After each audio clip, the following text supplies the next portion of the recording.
Going back a few days, Kasey Kahne Racing showed off new car designs for both Brad Sweet and Kasey Kahne in advance of the high limit season that starts in March at the Las Vegas Motor Speedway dirt track.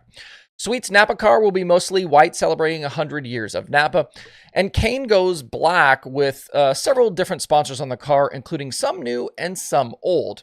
And these are notable because Kahne's 9 car ran mostly blank for 2024 after losing sponsor Caravan Trailers in the preceding offseason.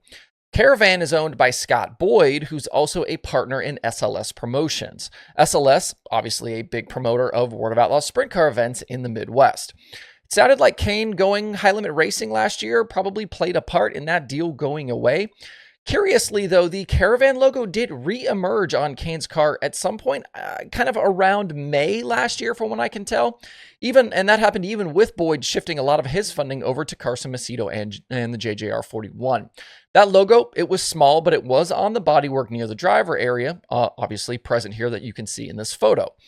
I bring all of this up because on Kahne's new wrap, Caravan is back in a bigger way with placements on both the wing sideboards and the top. So I guess some of these SLS World of Outlaws high limit tensions have maybe settled down just a little bit.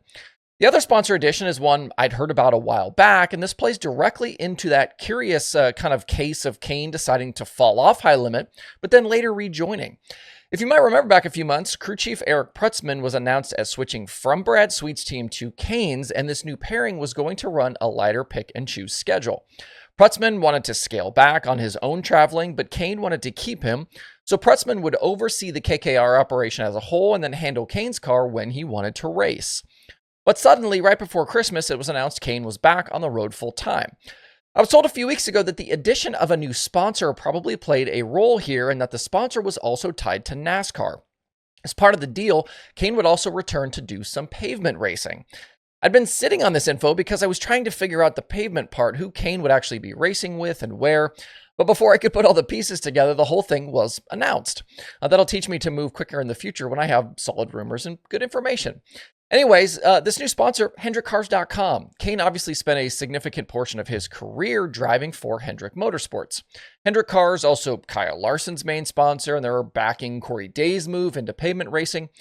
But besides Hendrick Cars being on Kahne's sprint car, he'll also make an Xfinity Series start at Rockingham in an RCR car with Hendrick Cars and, yes, Caravan Trailers as sponsors.